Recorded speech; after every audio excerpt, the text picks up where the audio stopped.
안녕하세요. 책사입니다. 우리의 옛 이야기 시작하겠습니다. 옛날 바닷가 한마을에 어부가 살고 있었다.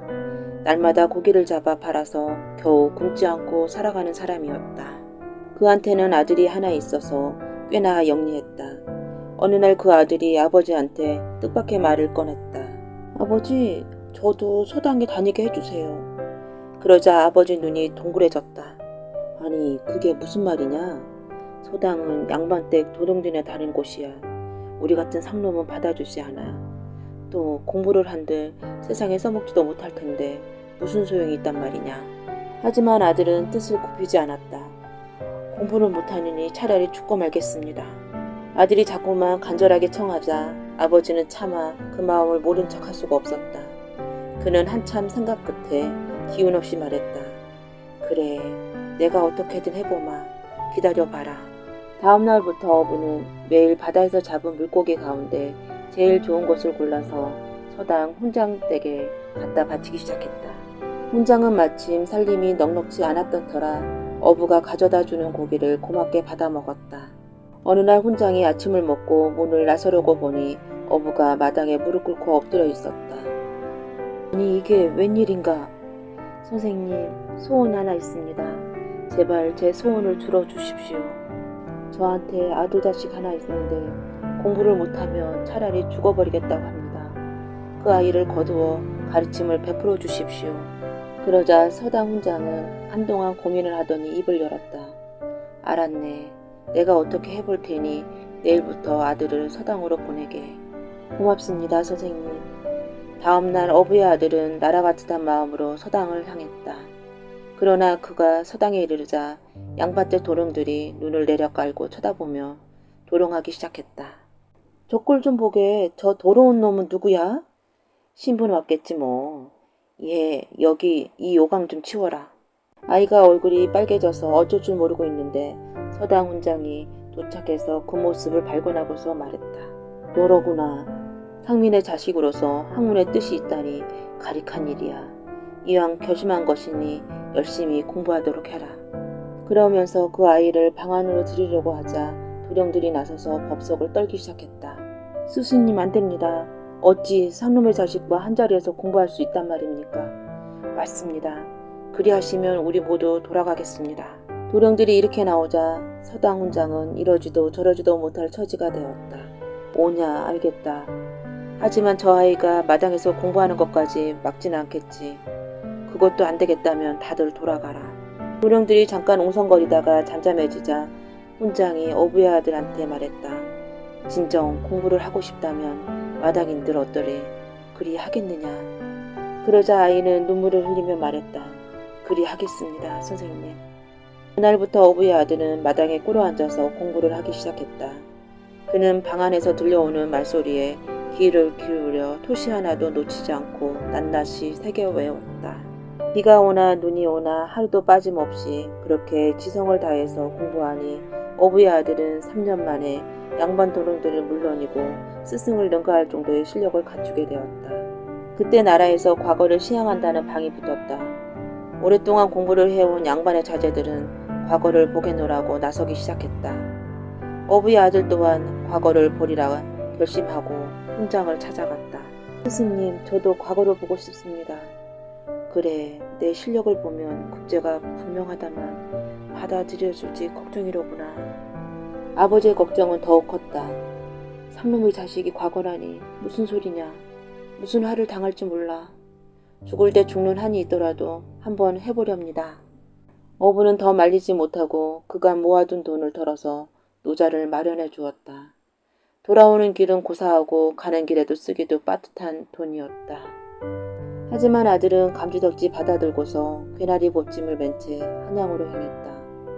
어부의 아들이 여러 날을 쉼없이 걸어 한양 땅에 이르렀을 때 같은 서당에서 공부한 양반 자제들이 말을 타고 가다가 그를 발견하고서 소리쳤다. 아니, 저기 누구야? 고기잡이 아들놈이잖아. 저 녀석이 왜 여기 왔지? 과거 보러 왔나 보군. 그건 안 되지. 그들은 그렇게 수군거리며 어부의 아들의 뒤를 따르기 시작했다. 그리고 갯줄집 헛간을 빌려 잠을 자려고 하는 어부의 아들을 끌어내어 놀려대기 시작했다. 상놈의 자식이 과거를 본다니 세상이 거꾸로 돌아가는군. 우리한테 걸렸으니 그냥 넘어갈 수가 없지. 그들은 어부의 아들을 이끌고 밖으로 나갔다. 그리고 어느 대갓진 담장 아래에 이르러서 담 안에 높이 선 배나무를 가리키며 말했다. 저 나무에 열린 배를 따다가 우리한테 나눠주면 모른 척 눈 감아주지. 어부의 아들을 도둑으로 몰려는 수작이었다. 그 사실을 모를 리 없었지만 말을 듣지 않을 방법이 없었다. 어부의 아들은 양반줄 자들들 손에 등을 떠밀려 담을 타놓고 배나무에 오르기 시작했다. 저기 누가 배나무에 올라간다! 도둑이야! 양반 자제들은 담장 안에다 이렇게 소리를 치고서 후다닥 도망가 버렸다. 그 대갓집은 나라에서 큰 벼슬을 하고 있는 정대감 집이었다. 그리고 배나무가 있는 곳은 정대감 딸이 거처하는 별당의 뜰락이었다. 별당에 술을 놓고 있던 정대감 딸이 이상한 소리를 듣고서 밖을 살펴보니 정말 누군가가 배나무에 오르고 있었다. 대감 딸이 뜰로 내려서면서 말했다. 당신은 누십니까? 귀신이거든 올라가고 사람이거든 내려오세요. 어부의 아들이 나무에서 내려와 서자 대감의 딸이 어찌된 일인지 물었다. 그러자 어부의 아들은 사연을 있는 그대로 이야기를 하기 시작했다. 대감 딸이 이야기를 들으면서 가만히 살펴보니 그 행색은 남루하되 용모와 언사는 예사롭지 않았다. 과거를 보러 한다니 어디 한번 시험해 봅시다. 대감 딸은 어부의 아들을 방으로 인도해서 북과 종이를 내놓은 다음 시제와 운자를 불러주고 시를 지어보라고 했다. 그러자 어부의 아들은 오래지 않아 한 편의 시를 이루었다. 대감의 딸이 보니 거의 고칠 데가 없는 훌륭한 작품이었다. 훌륭해요. 한두 군데 말고는 흠잡을 데가 없습니다. 이만하면 장흥급제도 가능하겠어요. 정대감 딸은 두어 군데 글자를 짚어주고 나서 어부 아들한테 말했다. 실력이 있다 한들 그런 행색으로 어찌 시험장에 들어가겠습니까? 그리곤 자리에서 일어나서 옷장을 열더니 선비의 의관을 한 벌 꺼내주면서 갈아입도록 했다. 어부의 아들이 옷을 갈아입고 보니 천하에 비할 바가 없는 훌륭한 선비였다. 대감의 딸은 미소를 지으며 옆에 놓인 상자에서 무언가 먹을 것을 꺼내주었다. 과일도 같고 경단도 같은데 입에 넣어보니 꿀처럼 사르르 녹았다. 밤이 늦어지자 어부의 아들은 하직 인사를 했다. 정말 고마워요. 이 은혜를 잊지 않겠습니다. 인연이 있으면 또 만나겠지요. 어부의 아들은 그 길로 양반 자제들이 묵고 있는 객주집으로 돌아왔다. 양반 자제들은 어부의 아들을 보고 깜짝 놀라 말했다. 그래, 배는 따왔느냐? 올라가 보니 배 대신 이런 게 있더군요. 어부의 아들이 과일도 같고 경단도 같은 것을 전해주자 양반 자제들은 한번 맛보고는 홀딱 반해버리고 말았다. 세상에 이런 맛있는 게 다 있단 말이냐? 그들은 우르르 정대감 집으로 몰려갔다. 그리고 담을 넘어서 배나무에 오르기 시작했다. 때마침 야순을 돌던 대감집 하인들이 그 모습을 발견하고 붙잡아서 관가에 넘기니 그들은 과거는 고사하고 옥에 갇혀 옴짝달싹 못하는 신세가 되고 말았다.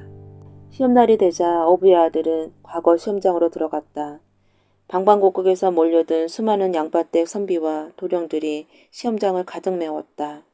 마침내 과거 글의 시제와 운자가 내걸렸다.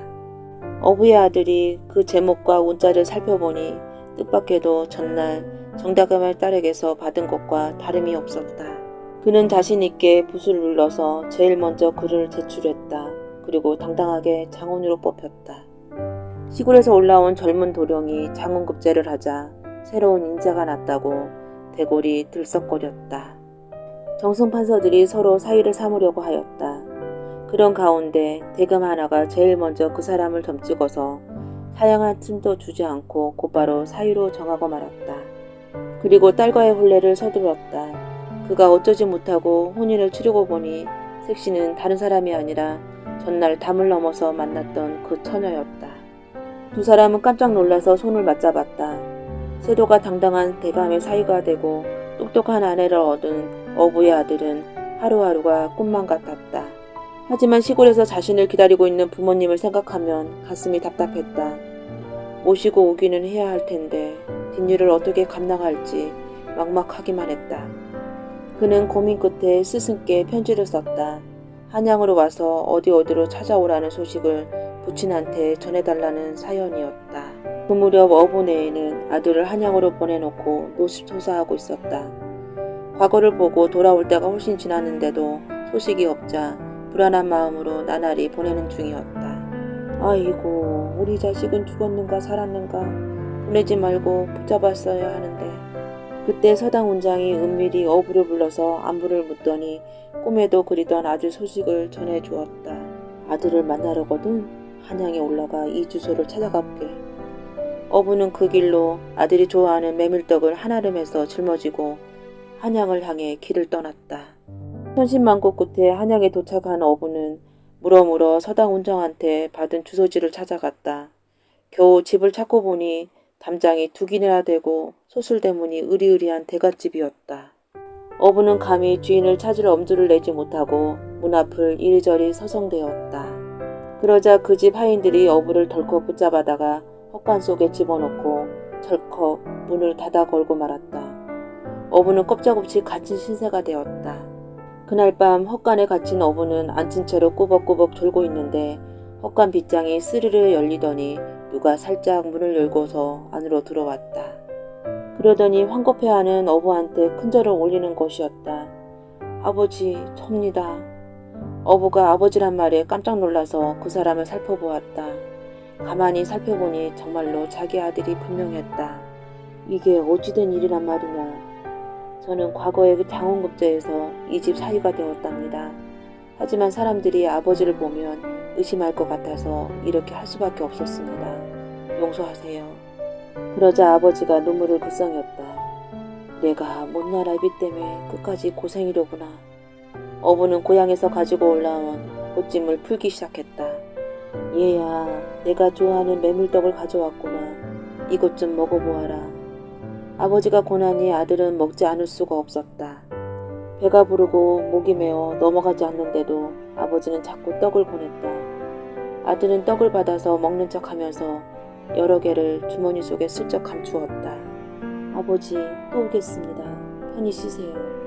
아들은 헛간 밖으로 나와 문을 닫아 건 다음 발소리를 죽여 잠자던 방으로 돌아왔다. 그런데 뜻밖에도 방에 불이 켜 있고 아내가 일어나 앉아서 남편을 기다리고 있었다. 어딜 다녀오시나요? 그게 그 주머니 속에 불룩하게 든 게 뭐지요? 꺼내봐요. 어부의 아들은 더 이상 아내를 속일 수가 없음을 깨달았다. 면목이 없소. 이런 일은 함께 처리하셔야지 어찌 그렇게 아내도 모르게 덮으려 하신단 말입니까? 어서 아버님을 모셔오세요.